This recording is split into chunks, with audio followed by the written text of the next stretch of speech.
ги изхранваш, че децата са виновни. И са те давали да работиш? Виж, брат му, 2 деца само. Да. И си ги оправяше по-добре, а ние 6. 6 деца. Ужас. Бог да ги прости, аз съм останала сега. Ти си останала. Виж какво нещо? Колко тегло съм теглила и останах най-много да живея. Да. За какво? Айде де. Всичките си изотидаха. Нема. Верно е. И кой са те давали там в кръчмата да работиш? Да. Да миеш... Изкарвам пари. Ужас. Да гледа другите. На колко годинки си била? По-малка съм била, 8-9 годишна. 10. Ужас. Да. И са те давали там? Да. И ти си избягала? Избягах и баща ми пак ме заведе. Те неки от сирене, те кръчма имаха и нали, за мезе минават такива от други села на шосето са, отбиват се там да обедват, кой каквото закусват, защото на този студ тереки и сирене на реката да миеш. Ужас. Това за 10 годишно дете. Избегах баща ми в една и пак ме заведе там. Може ли да си представиш? Ужас. Това ни сърце, ни жалост имат. Там, лошо, там. Да изкажеш. Аз и брат ми, Бог да го опрости, значи най-сме теглили големите. Защото вие бяхте най-големите, нали? Да. Първите. Аз съм втората. Брат ми е 23-та, аз съм 24-та година. Да.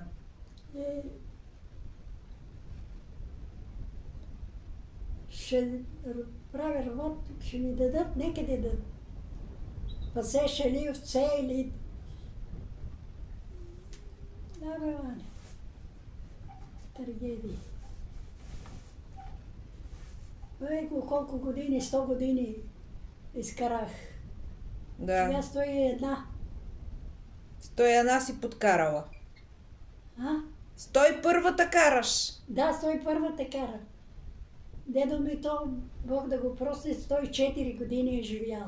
Това твоя прадядо, нали? Ама той не е мъчен като мене да го пращат да слугува. Нали?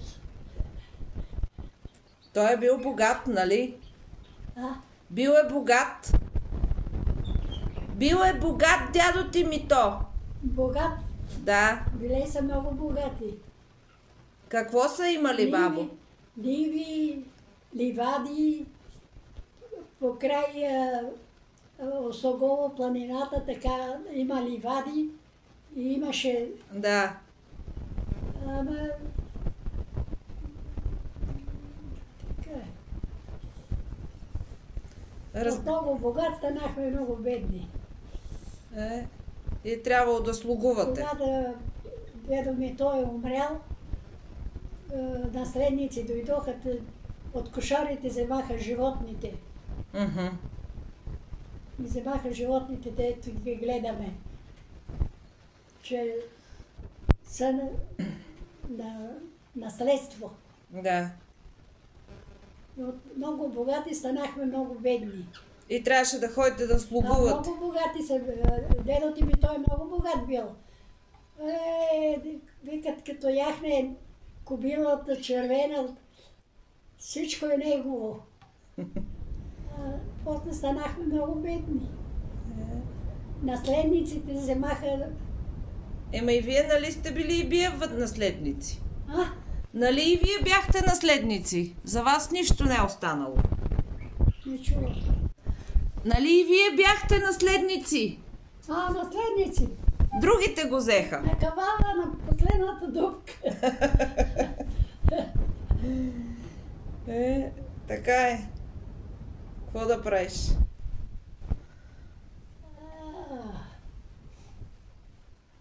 О, живот. И вижте, толкова съм теглила. Най-напред ме взема учителката да й гледам децата, защото ме хареса като дете, като момиче, така. Да. Съм била много така способна. Две деца съм и отгледала на учителката. Коя е тая учителка? Коя година? Коя година беше? Коя година да е било? Аз съм 24-та, да е било към 30-та година. 300 си била само на 6 годинки, бабо. Там отгледах и две деца на учителката. Коя е била тази учителка? Къде е била? Къде е била тази учителка? Кой? Къде се е намирала тази учителка, бабо? Тя ни беше учителка, учеше ни до 4-ти клас. Там на село? Да. Аха. Си взела нейните деца? Аз си отгледах две деца. Ужас. При учителката. И какво? Не мога да си спомня хубаво, по едно време в Кюстендил, градската градина, съм си играла там такова. И ме харесат от Дупница едни и ме вземаха. Аз нямах нито родители. Имах родители, ама все едно, че нямам родители. Ама като се научиха, че са ме вземали в Дупница там да гледам деца ли, такова ли, дойде баща ми да ме вземе. Виж колко му е била хъла. Що те е взел? Доде да ме вземе, защото те ме прибраха аз в градската градина като клошарка. Ужас. Клошарка.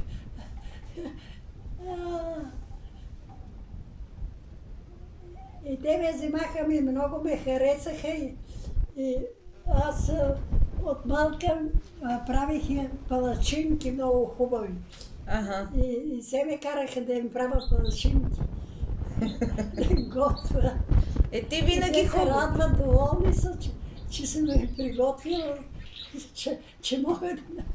Ти винаги хубаво си готвила, бабо. Все вкусно ти е било. После какво стана, като на пазара ме беха завели там да ме харесат, някой да ме вземат. Ужас, като рубиня. Като рубиня. Рубиня, да. И една от Хисерлъка ме взема, тия карчеви беха поръчали момиче оттам да им вземе прислужница, да слугувам. Да. И аз дойдох тук малка, 12 години не имах. Ужас. Едно време нямаше перални, нямаше се, переше се на ръка. Правобитна работа беше, нямаше, после се замокнаха. И тук в София си дошла при Карчеви да работиш, да слугуваш. Да. 36-та година е било това някъде. Я нямаха деца. Коя година си дошла в София, бабо? Коя година? Аз не знам коя година. Аз съм била 10-11 годишна съм дошла. 12 годишна знам, че бех в Карчева вече. 12 годишна. И ти там си спомняш, ти си ми казвала, че когато се е родил Симеон. Когато се е родил Симеон, ти тогава си дошла, тая година. Коя година? Да, когато се е родил Симеон. Цар Симеон, бабо. Коя година е било? Ти така ми казва. Била съм 10-11 годишна. Да, си дошла тук слугиня в София. И тук си останала и Да тук. переш, тогава на ръка се переше, нямаше перални, нямаше... На ръка съм права. Да. Ужас. Да. И знам, че такъв студ беше това време, сигурно излезнем да ги искат навънка да ги простирам. И аз ги прострям и като влезна вътре, припадна в студ. Съм припадала. Да. Ужас. То студ, такова, дрехите вънка да се прострат, да замръзнат. Да. С дрехите и аз. И ти замръзнеш. С Ох, мило. дрехите и аз замръзвах. Мани. Какво тегло съм теглила, да пази Господ.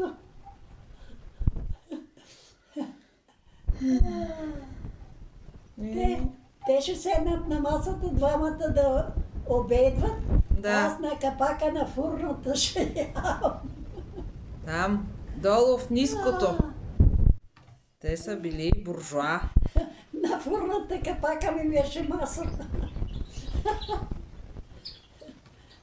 Ужас. Трагедия. Така, доволни, че излезнаха, че съм трудолюбива, че съм работна. Да. С това съм се спасила.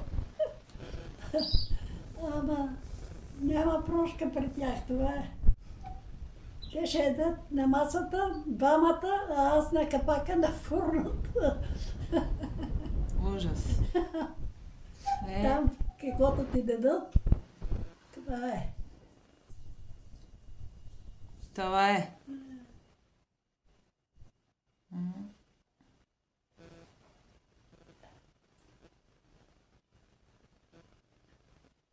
На Регенска имаше една фурна, вадеха хляб много хубав и се ходех там да взимах.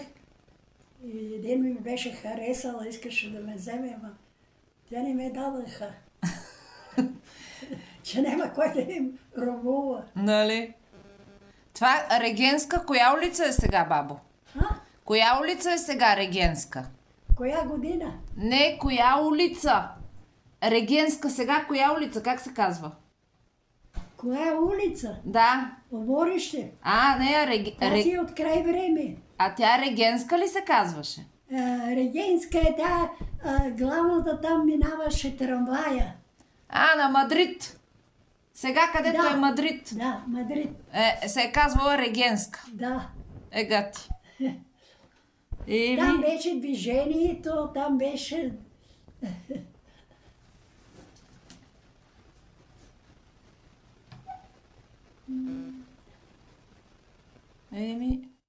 Това е. Бехме три бехме приятелки, Петрунка, Величка и аз трите.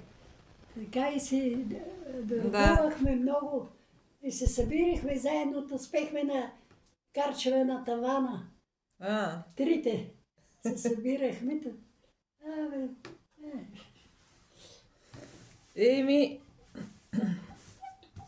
Тегло се е. Ама млад човек издържа. Нали? Справя се. Да. И на пазар дидиш. Бродирах много хубаво. Карчева имаше сестра и брат във Франция. И те оттам ще ми пратят такива копирани работи. Пълнена бродерия правих. Работех много хубаво. Бродирах. И по Франция мои работи е имало. И са ги продавали? Не, Карчева има сестра и брат в Франция. Да. И чрез тех, просто на тех. Да, на тях си им бродирала. На тех им работвах. Пълнена бродерия, работех много хубаво. Спалните, едно време спалните чаршафи беха пълнена бродерия. Да. Сега няма. Пак има, ама не е толкова. Готово всичко. Във Франция имах аз бродерия, бродирана. Покривки съм бродирала пак за Франция. Да. чаршафи спални. Спални чаршафи с пълнена бродерия. Много хубави. Тук горе пликовете. Да. Тук отпред. Спомням си аз такива, спомням си ги. Много съм работила, много. Това ме е спасявало. Ти не знаеш какво е мързел. Ти до ден днешен дет се вика работиш, каквото можеш.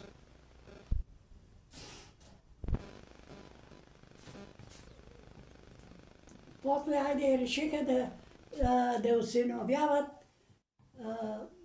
и сестра му на Карчев имаше 3 момчета. Три момчета и те предпочетаха да вземат от тях едно, а не ме взеха. Да. Добре, ама то излезна някак си психически болен, обеси се. Да. Обеси се. Да, ти си ми казвала. Психически болен беше. Макото на вилата се беше обесил. Ужас.